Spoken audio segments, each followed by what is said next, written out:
Good morning, good afternoon, and good day wherever you may be joining us from. Welcome to another edition of the Digital Download, the longest running weekly business talk show on LinkedIn Live. Now globally syndicated on TuneIn Radio through IBGR, the world's #1 business talk, news, and strategy radio network. Today, we're asking, what is the business risk of cybersecurity? We have a special guest, Terry Ziemniak, to help us with the discussion. A fractional chief information security officer, CISO, with decades of experience guiding organizations across industries like healthcare, finance, and manufacturing, Terry has collaborated with executives and boards to align cybersecurity with business goals. But before we bring Terry on, let's go around the set and introduce everyone. While we're doing that, why don't you reach out to a friend, ping them, and have them join us? We strive to make the digital download an interactive experience, and audience participation is highly encouraged. All right, with that, Tim. Rob, Yes. This is the first show that is being live streamed to TikTok, I believe. Yes, it is. We are. Maybe. Is anybody looking at TikTok? Supposed to be. Yeah. And all the 20-year-olds are just gobbling up this kind of content. I know my great niece and great nephew, who are 10 and 13, will be watching it. Perfect. Thank you for starting our trend on TikTok.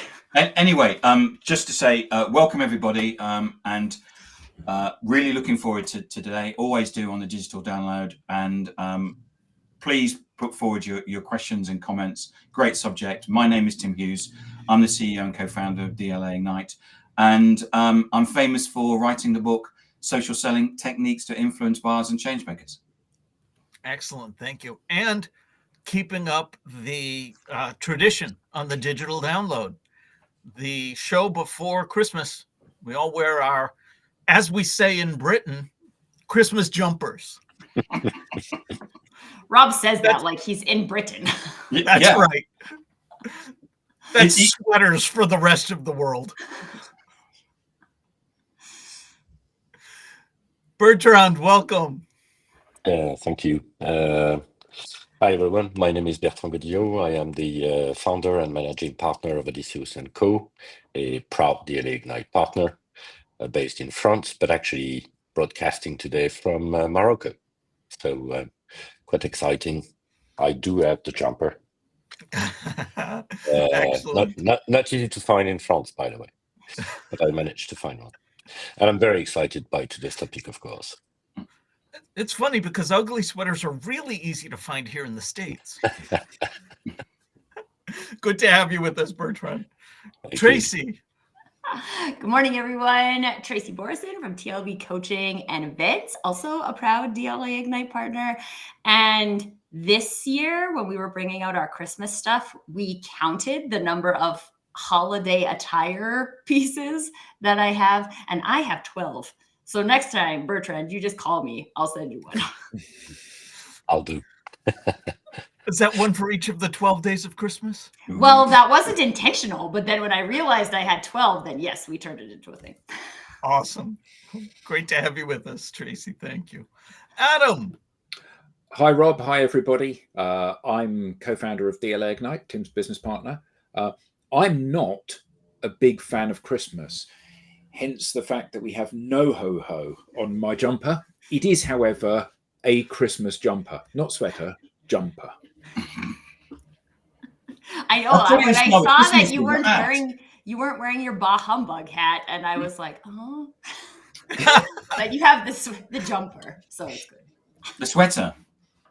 The sweater jumper. Awesome. Thank you so much for that, Adam. And myself, I am Rob Durant. I am founder of Flywheel Results. We help startups scale. And I, too, am a proud DLA Ignite partner. My Christmas sweater says, No business like snow business. Yeah. And I hate snow. You see, that's exactly why I don't like Christmas, Rob. The snow? Okay. No, puns. Oh, snow puns. I'm like, Let's I'm be in honest, Canada. that's not So why you can't do hate it. Christmas without snow. All right. Also, before we start, I want to share my Christmas mug because it's Star Wars Christmas. And it makes great radio. And go and find us on TikTok, people who are listening on I'm this so show. jealous. All right, we have lost it. Let's try and bring it back. That's Tracy, that's so brat. Okay. You know, like I'm the youngest one on this panel and I have no idea about any of the Gen Z lingo. So just FYI. You probably need more of that tick and the talk. Yeah, I'll go watch this on TikTok, I'm sure. All right. As I said, this week on the Digital Download, we're going to speak with Terry Ziemniak. With decades of experience guiding organizations across industries like healthcare, finance, and manufacturing, Terry has a proven record of building and implementing robust security frameworks and protecting businesses from evolving threats. Let's bring him on. Terry, welcome. Hi, Terry. Now, first off, I want to apologize. I did not bring my ugly Christmas sweaters. I'm traveling this week, so this is my, I guess, moderately attractive general purpose jumper. Perfect. You fit right in. Good. Terry, let's start by having you tell us a little bit more about you, your background, and what led you to where you are today. Sure, absolutely, Rob. So I've been in cybersecurity for 20 some years. I like to think that I was cyber before cyber was cool. My career kind of breaks into three big parts. The first part of the career was very technical. So I was doing hands-on bits and bytes sorts of stuff, penetration testing and security architecture, building big, cool solutions. First decade of my career, technology started moving pretty quick back then. So it was about the 2000s. So all the wireless and the crypto and all the cool stuff was popping. And frankly, it was getting hard to keep on top of all this stuff. And at that point, I had a good inflection point in my career working for a consulting company. One of the sales ladies came around and said, "Hey, we have a client asking about HIPAA. What's HIPAA?" And in the US, that's the regulation governing kind of how you protect the medical data. And none of the folks in my security company that I work for knew anything about HIPAA. So I officially raised my hand and like, I don't know, but I'll go figure out what HIPAA is. So went out and printed out the big regulations and read through it, and I became the HIPAA guy. That then led me to the second phase of my career, which was the compliance and eventually the executive part of cybersecurity. So I have a decade of experience as what they call Chief Information Security Officer in large organizations across the US.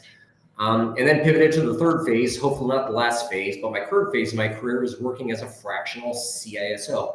So tying together that executive experience as well as the technical hands-on experience. Now I work for small and mid-sized companies. I kind of help them think through their cybersecurity strategy. Awesome. Thank you for that. So let's start the conversation with the foundational question. What level of security is secure enough? Yeah, that's an excellent question, and probably the big question most businesses really fail to think through. I kind of came up with that phrase "secure enough." I've been using it for a decade now, because if you consider cybersecurity a risk, you've got to think about you can't really solve risks. You don't close out risks. Just like businesses have to deal with financial risk, competitive risk, regulatory risk, all the risks that businesses have to deal with. You need to be aware of them, you need to manage them, you need to deal with the risks. Cybersecurity is the same way. You're never 100% secure. So I kind of use that phrase as I talk to business leaders, help them think through those concepts of secure enough. Do you want to be Fort Knox? Fort Knox is probably not the right goal. It's not the right goal line for you, because being Fort Knox is really, really expensive. It could most likely be disruptive to your business. Do you want to go bankrupt trying to be bulletproof in the cybersecurity space?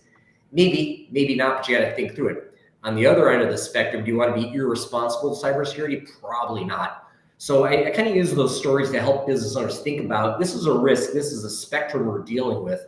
Where do you want to be on the cybersecurity scale? And typically what that means is you need to think through your outside, your influences on the outside, your prospects, your clients, the regulations, cybersecurity, whatever it may be, will help you think through and define that line of what is secure enough for us for today. Unfortunately, it may change tomorrow, but those outside influences will help business owners think through what's that right level of security, and that's usually a good starting point. Because if you don't think about your goal and your objective, you're just buying miscellaneous stuff. You know, a sales guy can come through and sell you the latest, greatest firewall, maybe buy a new backup solution, which are all good and may well be necessary. But you got to tie it together and understand where do you need to go. And that's the phrase that I use to facilitate that conversation. So you talk about cybersecurity, and obviously we all of us have heard about, even if we haven't directly been exposed to, certain things that have happened in the marketplace. So huge data breaches where a credit card company is hacked and then they're selling your details online, or somebody clicks the wrong thing and it downloads some malware, and then you've got an executable file running and you can't access any of your data, and it's ransomware, if you like. But what other things are there that people need to be aware of from a cybersecurity perspective? Because those are like, you know, like breaking into Fort Knox in terms of the glamour factor of them. So what are the things that we're likely to encounter on a more day-to-day basis from a cybersecurity perspective? Yeah. So really what you're asking is kind of what are the typical incidents that are happening? So absolutely, that's for individuals or companies. There's a lot out there, and actually it's a great question, because if you think about, if you're trying to identify the goal for your business, you probably don't want to address the very unlikely incident that's out there. You know, if China decides they want to target you and break into your business, frankly, you're in a bad spot, and that's difficult to address. However, there's a lot of very common attacks that lead to incidents that happen all the time.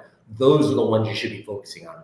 So the ones you mentioned are real common: ransomware, all sorts of malicious software, what they call malware. So it could be a Trojan horse or a virus. Collectively, that's just a bucket of bad software. And if you get that bad software on your computer, it could encrypt stuff, it could steal stuff, it could snoop on what you're doing on your computer. So you have the general category of malicious software. That's one bucket you have to deal with. There's a lot of phishing sorts of incidents, so that generic email threats are a big problem. So phishing would be, I'm going to send you an email and pretend to be someone you know, someone you trust. And once you interact with that email, that's where the bad stuff happens. So once I get you thinking about the email and interacting, maybe you click on a link, maybe you download a file, maybe you send me information you shouldn't be sending. So those sorts of communication-based attacks are real common.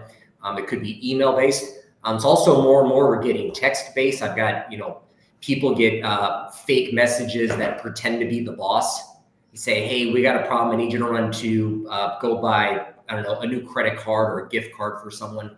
So phone-based phishing attacks are very common as well. So those are one general category. Malicious communications. Those are probably the big ones. Aside from that, you still have traditional fraud, which happens. So in the old days, you just physically steal stuff. Now you can use cyber technology to steal stuff. You've got outages you have to worry about. So you could be a denial of service. Maybe ransomware brings you down. It's just, there's a litany. And it's kind of hard to think through what are the 1,000 attacks we have to deal with. It's really a matter of I would think the business owners focus more on the general protections. And as we talk today, we can talk through how do you understand what the best protections are and the necessary protections. But unfortunately, there's a lot. There's a lot out there because the bad guys are making money off this. Think about it, who we're dealing with. We're not dealing with kids in the basement trying to break into your computer like you may see on the hacker movies of the 80s and 90s. These are criminal enterprises and businesses. These are people trying to make money. It's purely capitalism at its worst, I guess. But these companies have things like you can do phishing attacks as a service. You can pay someone to do an email attack on your behalf. You can do ransomware as a service. You can pay someone to do a ransomware attack on your behalf. These bad guys even go so far as to have support lines. Hey, your ransomware campaign's not working for you. Give us a call. We'll help you out. It strikes me that there are two main baskets for this. There's the IT basket. So, you know, as the Chief Information Security Officer, you have to put in place structures, like you said, like the firewall, like antivirus software, like keeping all of that stuff up to date. But there's also the idiot in the room scenario. You know, you send me an email and I click on it. So there's an education element to this as well, isn't there? Yeah, and actually maybe a little more broadly, Adam, when you talk about cybersecurity protection, you typically talk about people, process, and technology. So the technology side is your firewall and your antivirus. Your people is making sure Terry doesn't click on the wrong link. You know, Terry knows to notify the help desk when I see an odd pop-up on my computer. You know, Adam knows to call the help desk when he loses his laptop, those sorts of things. But also there's a third part, is the process part. So, you know, maybe today we'll talk a little more about business continuity and business resilience. All your compliance and your contractual protections, your cyber insurance are in that space. So there's kind of three big buckets when you think about how do you protect your organization. Terry, I have a question, because I feel like the more and more we get these like global complex problems, the more and more organizations are interacting between each other. And there's like a role of cybersecurity in keeping your organization secure, and also those communications between organizations secure. But there's more and more communication between organizations that really needs to get done in order to solve problems. And so from your experience, what kind of, and I mean, I'm sure there isn't one right balance. There's like a balance that's right for an individual organization. But I mean, you mentioned prospects, clients, regulations, goals. Like, how do we make sure that we're having a holistic conversation about what really matters? Well, the holistic part, Tracy, is a great concept, because if you put all your eggs in the technology basket and you buy the world's greatest firewall, that's great. But again, if Bertrand clicks on something you shouldn't click on, you're in trouble. You know, if you have if something gets through and your backups don't work correctly, you got to spread your presumably limited cybersecurity protection budget and your resources. You got to spread it evenly. The way to look through that is there's a great number of high quality frameworks out there. So you may have heard of the NIST CSF frameworks, the popular one in the US. There's ISO equivalents, there's high trust. There's all sorts of frameworks out there. The advantage of the framework, and it's important you find the right one for your business, but these frameworks will make sure you look holistically at your program. So a good framework is better than, you know, hey, we're secure because Terry says we're secure. Probably not a good way to run your business. But if you're secure because Terry aligns you with a well-known broad framework of cybersecurity protections, then you have a good conversation. That's the right place to be. So again, in the US, NIST cybersecurity framework, CSF, real popular, but that'll walk you through governance. You know, do you have leadership support? It'll walk you through your contracts and your training and your backup procedures and your recovery time and your communication. All that's built in there. But a great framework will make sure you have that holistic oversight. And it also adds, Tracy, you talked about at the beginning of your question, third-party risk is you're right, is a big issue. So no company's an island anymore. We all buy and we sell from other companies. Back to the Fort Knox analogy, you could get closer to Fort Knox if you decide not to sell or buy anything, but you wouldn't be a very good company. So you have to accept a little bit of cyber risk when you connect with other companies. Third-party risk says, before I buy a service or technology from you, I'm going to make sure that you don't impact my cybersecurity. And maybe for small businesses, they have to turn that conversation around and say, I'm selling my product up to the government, up to the military, to a bank, to a hospital, to even to individuals. Those prospects, those buyers have expectations. So if you're a small business selling out, you've got to ask yourself, what do your prospects expect? That's kind of the reciprocal side of third-party cyber risk, third-party risk. And, that really, again, helps small businesses define what is secure enough. Right. Awesome. Terry, what do you say to the organization that thinks they are so small that this really isn't going to impact me? What are the true business risks that a small business might face? Well, so if you're a real small business and maybe you're making donuts someplace, you may in fact have a very small cyber footprint for your business. But keep in mind, there's kind of two parts. One is you're as a business, you're producing stuff, whether it's donuts or maybe you're making, I don't know, smartphones, whatever. So you got to protect your business, your intellectual property, your processes, your people, all that stuff has to work. If you're really small, maybe that's a really small cyber footprint. Maybe it's big, but you got to think about that. But I'm leading to the second part is don't forget you have business processes as well. So even if your donuts don't have any cyber risk, your bank account, your email account, your HR system, your payroll, there's risks on the business side, the back end processes. So you got to make sure you're paying attention to those as well. Now, typically a small business, you're not running your own payroll. You obviously don't have your own bank, but you have to look at those services and make sure you properly manage that risk. At your bank, are you doing multi-factor authentication? Do you have a backup administrator? Same thing for email. Is your email properly secured? Are you validating your payroll services, whatever it may be? So you got back-end processes, and then you got your kind of business operations. Small business may only have to deal with the back end, but most likely they do have to deal with something. Terry, I'd like to come back to something you said initially about cost. The discussion we're having today sounds to me very close to discussions we had 15, maybe 20 years ago around availability. And there was always a big fantasy of 100% availability and a lack of understanding of what this would mean from a cost perspective. It sounds to me like, cybersecurity is a little bit of the same nature, in other words.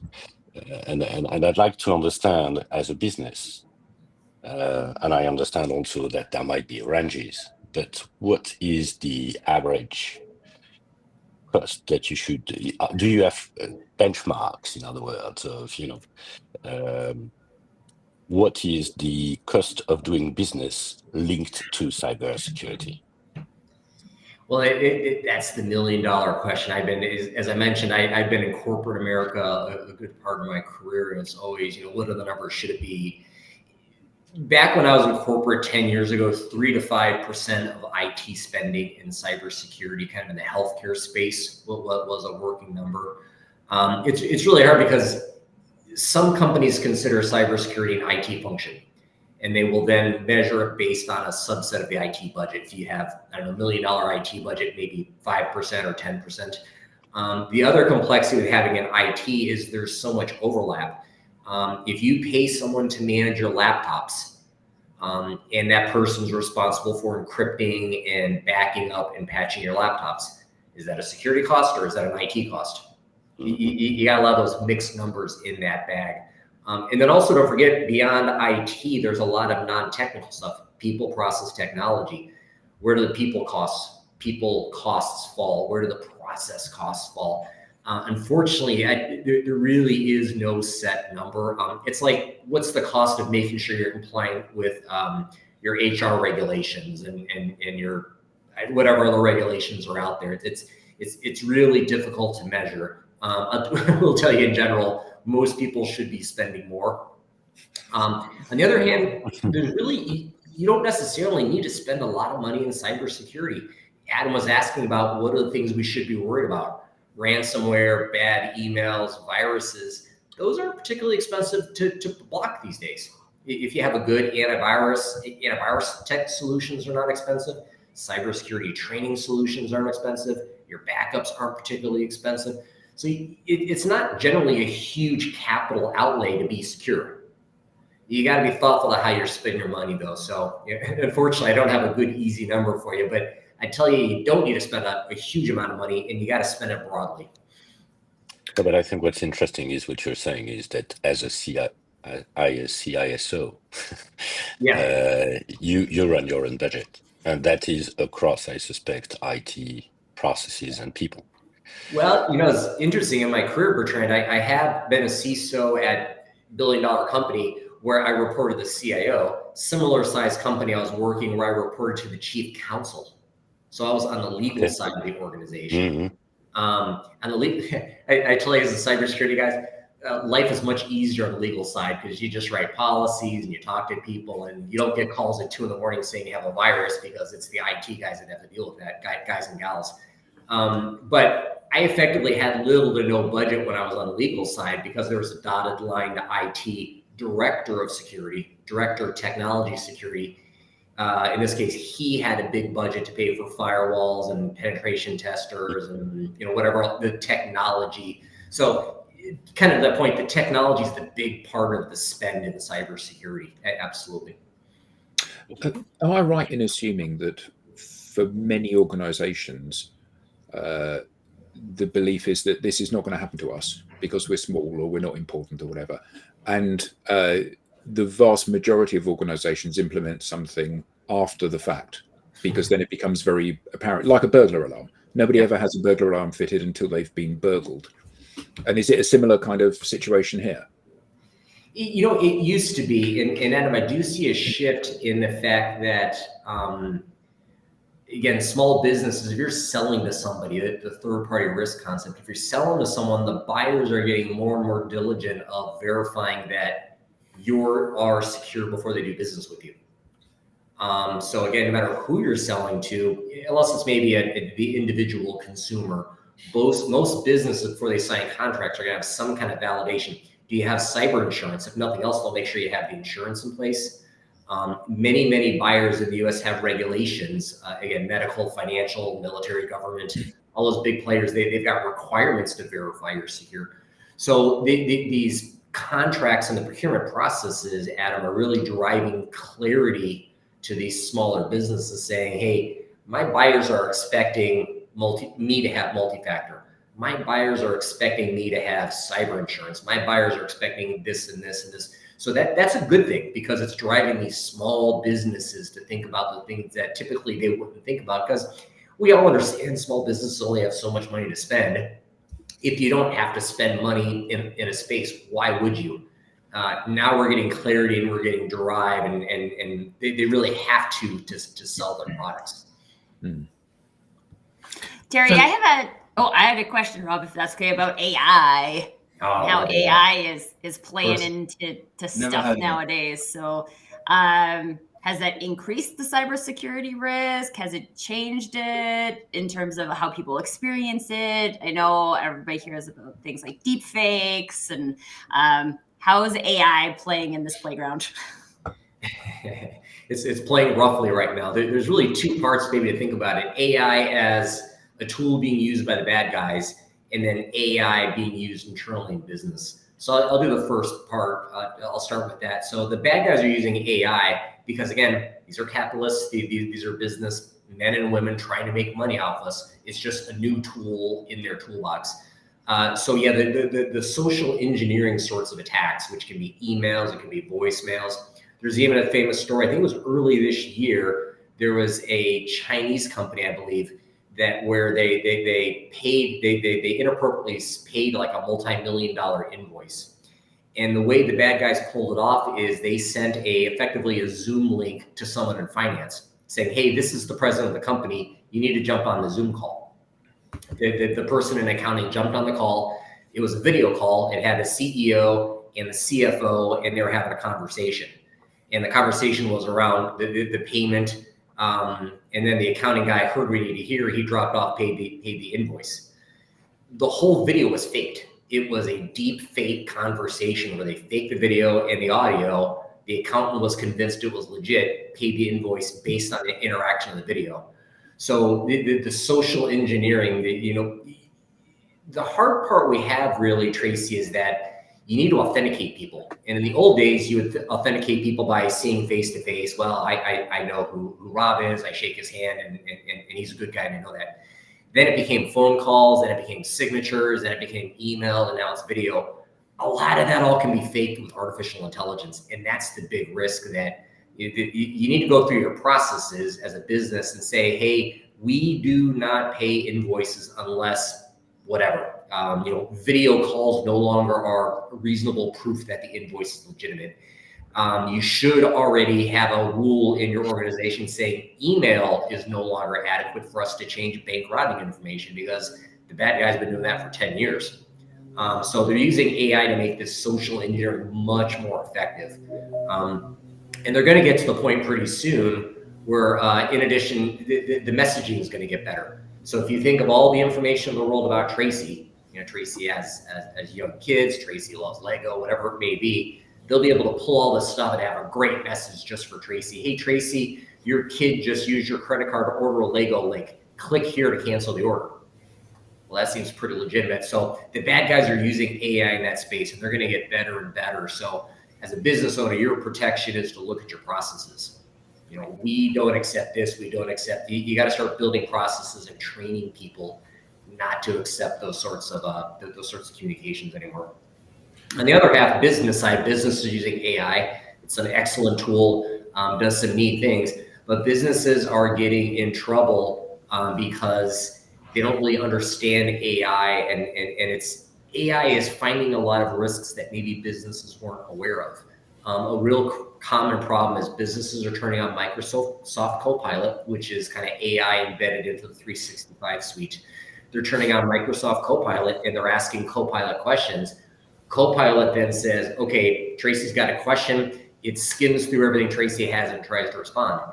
Unfortunately, unbeknownst to everybody, Tracy has access to some confidential information. So Copilot spits out a response that has this confidential information. So businesses are seeing that AI and Copilot in particular are finding things it shouldn't be finding. So businesses are going to have a period of adjustment in there, because again, AI is great. It's doing some whiz bang stuff, but as a business, it's got some special protections and considerations. So Terry, how much of this is also, I mean, you said earlier on about the people, process, and the technology. How much of this is about education, like not clicking on links? I know Adam doesn't like puns, but he does like irony. I was sent an email from a cybersecurity company that basically had a brochure, and it said all you have to do is click on this link. And I have my own podcast, and I've interviewed cybersecurity people, and they say never ever click on links. It doesn't matter who it's from. You never click on links. So how much do you think this is down to education? Oh, it's certainly a lot of it's about education, whether it's clicking on links or attachments or accepting a Zoom call as a proof that you should be paying an invoice. You should be educating people. The bad news is people are never going to be 100%. They're never going to be 100%. So you want to drive people education up. Really, the goal of training people should be, one, to make them cynical. Should I click on a link? I don't really know. Number two is to raise the red flag. Best case is you're building a culture in your business where someone says, boy, that's an odd email. I don't know about that. I'm going to send it to Terry. I'm not sure about things. So it's that cynicism and just kind of that, in the US, you'd say maybe your spidey sense, your Spider-Man senses are tingling, saying, this looks a little odd, stopping and putting on the brakes. So absolutely. And again, cost-wise, training people is not particularly expensive. It really isn't. You got to do it, and you got to build it, and you got to make sure it runs, but you're not spending 50 grand on training people. It's relatively inexpensive to train people. Realizing your objective is to get users up to the 95% awareness level, but it's certainly not a foolproof ban, because all of us click on things, myself included. Tim, I laughed when you shared that story because I still get emails from my bank and my credit card companies with links in them. And I'm thinking to myself, what are they thinking? That is so easy to replicate. A responsible bank would say, for your own protection, we don't link to your account here. You know how to find us. So that leads me to my question, Terry. What are the legal and compliance implications of inadequate cybersecurity? How responsible is my bank for a link I click on in an email that looks just like theirs? Yeah, that's interesting. The legal liability contractual issues, even your cyber insurance. There's a case a few months ago where a company reached out to their cyber insurance company and said, hey, we had a phishing campaign. We mispaid something, $25,000. We want to submit this insurance claim. The insurance company looks through the company's application for cyber insurance. And in the application, they said that they do some special email filtering, which in fact they weren't doing. So the cyber insurance company says, hey, you said you're doing this, but you're not. We're not going to pay out this claim. So yeah, there's a lot of question of liability in the particular case that you talked about, Rob, where Terry receives an email that looks like Bank of America, and I click on it. Bank of America really can't do anything about that. It's just, it's like in the old days, someone buying the Golden Gate Bridge. It's really not San Francisco's problem that someone bought the Golden Gate Bridge. But maybe think about it as an individual and as a small business. I'll tell you the one tip I tell everyone as an individual: make sure you have a password manager. So they're built into the computers these days. If not that, go get OnePass or LastPass. The password manager is an excellent tool for individuals because A, it makes sure you have good passwords. B, it makes sure your passwords are unique. You never want to use the same password at 2 different sites, because if the second site's hacked, the bad guys can get into site 1. So unique passwords. It also protects you from what they call farming. So if you click on a link that looks like Bank of America but isn't really Bank of America, your password manager will say, I'm not going to give this credentials to this fake Bank of America website. So again, a tip for everyone at home: go get a password manager, make sure you use it. And you talked about cyber insurance. What can people do about cyber insurance? Because again, it's like one of those things where you think, well, I'm a small business, I don't need to insure myself about it. Well, all businesses should have cyber insurance, because just if nothing else, it's a business risk. Just like you've got, again, fire insurance, you've got slip and fall and E&O insurance. You have to have it these days. The costs are getting higher in the insurance space, but unfortunately, the costs are going up because incidents are going up. And frankly, it happens all the time. And even if you're the securest company in the world, if you have Bob in accounting clicking on a bad link and he pays an invoice he shouldn't be paying, who's collecting that money? And that particular scenario, it's one of the top. FBI does a great job releasing reports. I think it's called ICS. They have an annual report on the top cyber incidents across the U.S. Email fraud is always up there, number 1 or 2. Point being, this does happen to small businesses all the time. So absolutely, you do need that. Frankly, your insurance provider should be talking to you about that all the time, but it's just a business risk. You have to deal with it. And what about backups? Oh, absolutely. So backups are kind of your last protection. So, if your email filtering lets the bad email through, and if we trained Bertrand not to click on a link, but he clicked anyway, and if our workstation's antivirus didn't work correctly, and our security alerts didn't detect it, and we got ransomware anywhere, if everything else fails and ransomware comes in, backup is your saving grace. So yeah, you must have backup, but I'll warn you, not all backups are equal. Do you back up everything, or do you only back up like 80%? Do your backups work correctly? Can you restore? Can you restore with dependencies? Because typically you're not restoring one piece. It fits in with other pieces. So do your pieces all work correctly? So absolutely, backup is critical, but equal critical is you got to make sure it works correctly. Just saying you have a backup isn't enough. And surely phishing applications or whatever nowadays are clever enough to basically infect the backup, aren't they?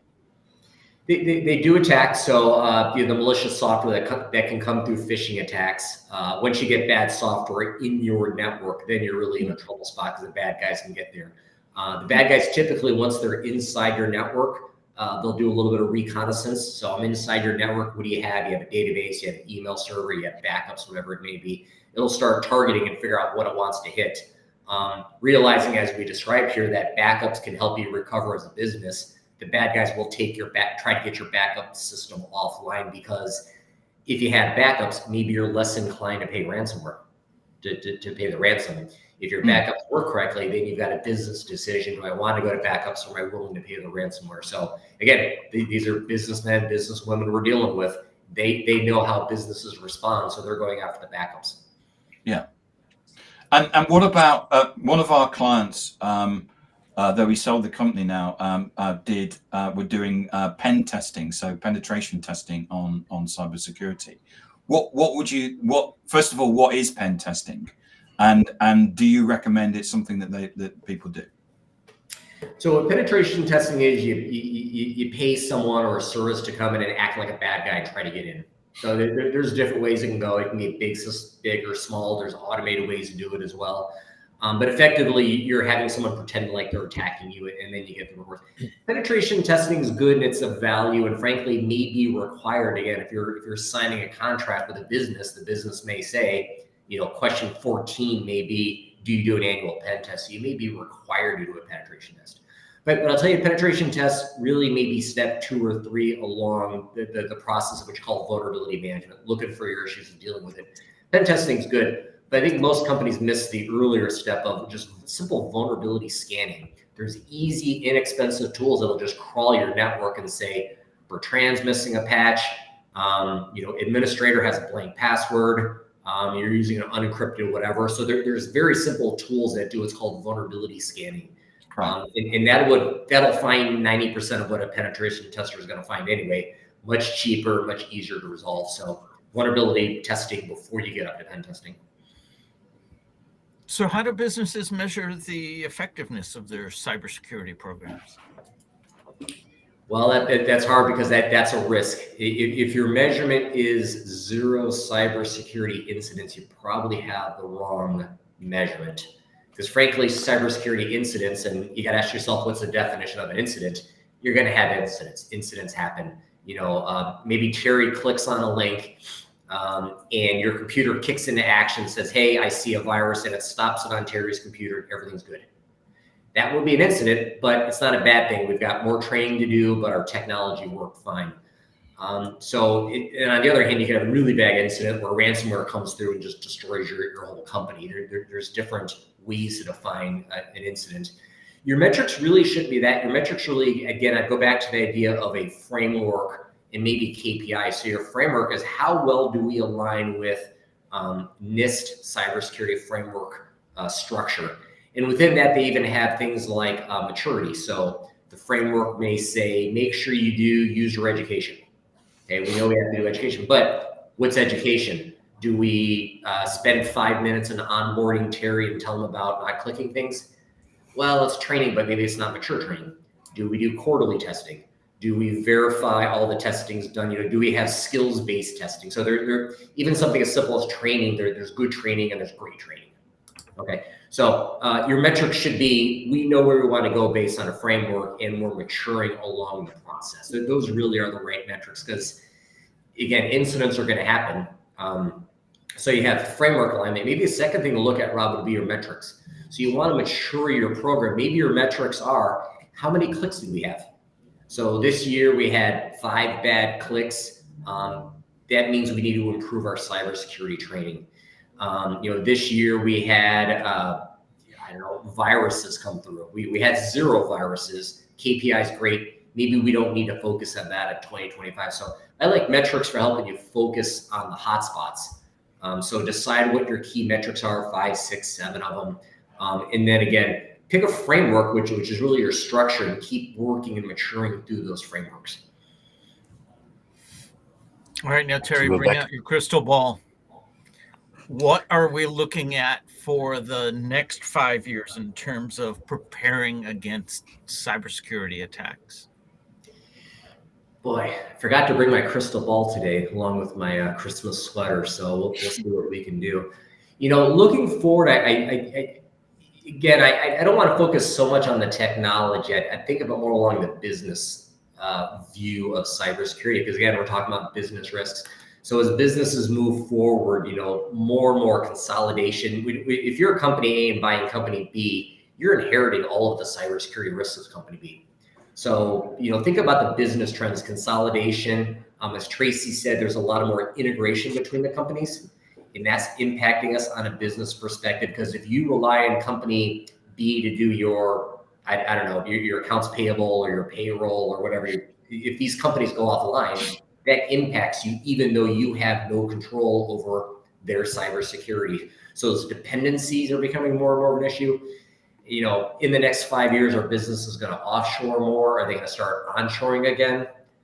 That's going to impact cybersecurity. There is going to be a lot of focus on artificial intelligence over the 5 years, undoubtedly, and businesses are going to focus on that. So in the AI space, we know the bad guys are using it, but even as a business tool, things like, is an AI done securely and appropriately within the business? So actually, I talk about the cybersecurity framework for NIST. NIST actually has an AI framework as well. They only have like 3 or 4 big frameworks. They have an artificial intelligence risk framework.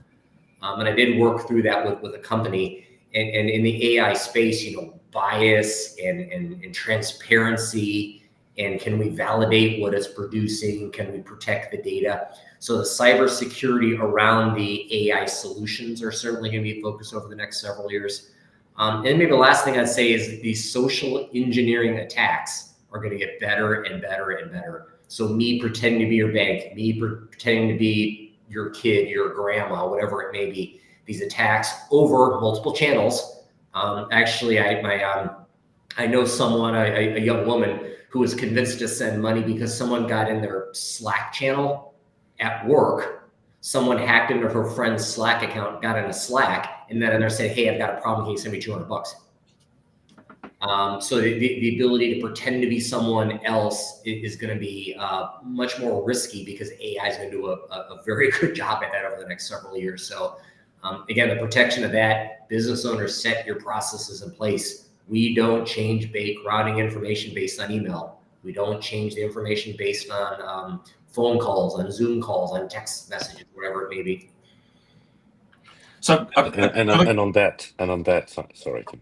No, go ahead. So what I would now call the Mission Impossible risk, so the deep fake one. You said the answer to that is processes, and maybe it's just because I'm French, but how much flexibility are we going to lose?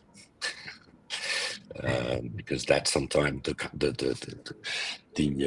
how do you say the counterbalance of a process.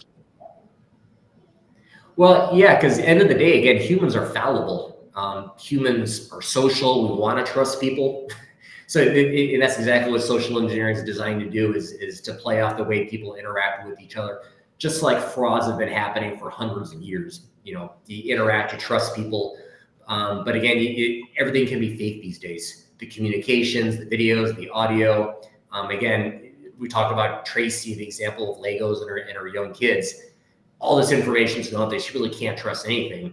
So you train people to detect these issues. But at the end of the day, if your business process says the only way we accept changes to bank routing information is blank, whatever it may be. Maybe it's an email, and maybe the company calls a known person and validates that. So yeah, these deep fakes are going to get better and better, and there's no stopping it. Terry, I just wanted to quickly ask on that, because my brain is saying this is the point of two-factor authentication, right? Is that I do this, and then it's like, and you also need to do this in order to prove that you are who you are. And so there's a lot of fairly quick processes that are possible in order to do this, right? Like if you have someone's text number, phone number, you can call them. So like, hey, I saw you on this video chat, but we have this rule that you have to two-factor authenticate any payment, anything. So like, I'm going to call you and confirm that was you doing that. And I mean, like, at some point, I'm sure the fraudsters are going to get to the point where they've hacked multiple channels and then can do that too. Then we have three-factor authentication and all of these things.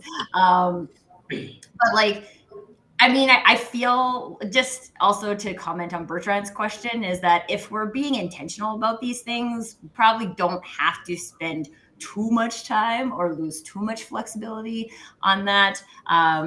and maybe even kind of gain some flexibility because we have that knowledge of like, this is what we do. I don't have to spend my time worrying about what do I do because I know what I do. I two-factor authenticate everything and it takes 1 more minute, but like it's way more secure.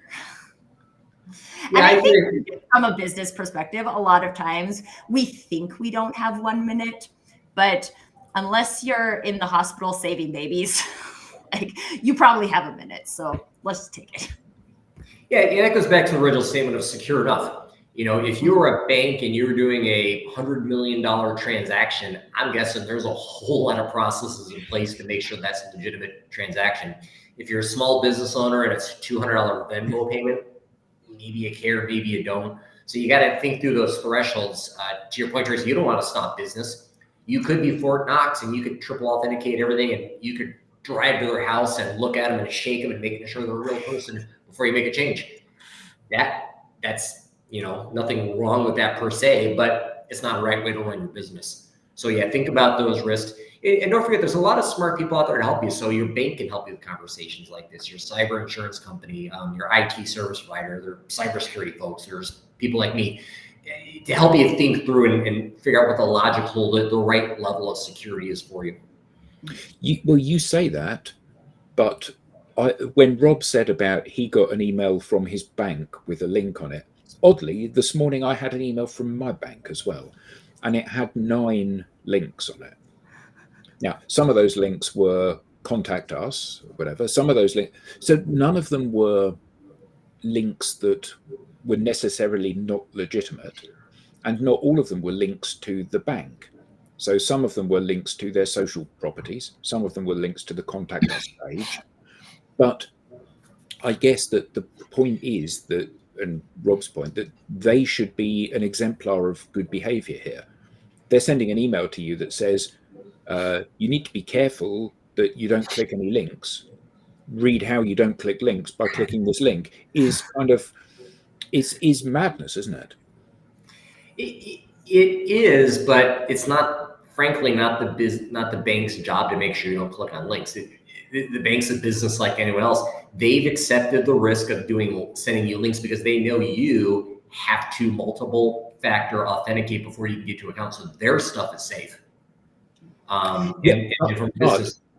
Yeah, but my point was, so I create a Bank of America website that looks just like a Bank of America website and actually reads bankofamerica.com at the top, but the bank has the different A in it and stuff like that. So it's a completely cloned site, and I land on it and it says you need to log in. Yep. So instantly I'm going to give them my username and password. Now, yes, I need a two-step authentication. We're going to send a text to your phone, but at that point they've already got my username and password. So who knows what that might open up, and it reduces one of those. So it then effectively becomes one-factor authentication for them to get through to the next stage. And I just think that it's becoming, particularly with the advent of AI and the ability to be able to process lots of these simple transactions and randomized thinking for password checking and stuff like that, we do need to become incredibly cynical, don't we? We do need to be extremely careful about how we interact with the things that are sent to us, even if they claim to be legitimate. We have to assume everything that's sent to us is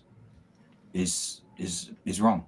Yeah, and you know, I remember it's not that many years ago that we had the "I love you" virus, and you know, about 20 years ago, Adam. Yeah, but for me, that's before Tracy was born. Yeah, but the point is, you know, a friend of yours sends you something that says, "I love you. Here's a little message just to show how much you mean to me," and it's come from you, so of course I'm going to believe it. I was at Oracle Corporation when that came out, and it took the whole of the email of Oracle Corporation's email down, and I probably wasn't supposed to tell you that. So it's our secret, all right? We all knew it. Great. The statute of limitations is passed on that one, I think. I think it's interesting though, because like I used to work in automated voice notifications, and we did a lot of work in claim status updates, bank notifications, like when your account has been flagged for fraud. And one of the things that we would always say is that this is a notification notifying you of this, but we will never call you and ask for account information. Okay? So like if someone calls you and asks for account information, don't do that. But it was interesting even to think about it now, is that like we did that on the calls because we thought it was really important, but I don't know how well the user was informed of that in other channels outside of the call. So if like this is the first call you've gotten, then we've told you. But if it's not the first call you've gotten, then you might not know that. So it is interesting, I think. And like you said all along, Terry, it's a balance, right? Like what, as a business, there's the security part, but there's also the customer service part. Like, how do we service our customers? How do we take care of our customers? We know these types of things are happening in the market. Are we going to take the onus of that to help our customers, or are we not? Business decision. Agreed. Terry, this has been great. Thank you. How can people learn more? How can they get in touch with you? Yeah, thank you, Rob. It's been a pleasure talking with the panel. I work with a company called Tech CISO, and we're a collection of fractional executives. So if you're interested in more information, reach out to me at Tech CISO, and just look on the cybersecurity page. Fantastic. Excellent. We now have a newsletter. Don't miss an episode. Get show highlights, beyond the show insights, and reminders of upcoming episodes. You can scan the QR code on screen or visit us at digitaldownload.live/newsletter. This is our last broadcast of the year. We are going into the holidays and taking a short hiatus. To everyone that has been an active participant in today's show and this whole season, I want to take a moment to thank everyone for being an active part of the digital download, and we'll see you next year.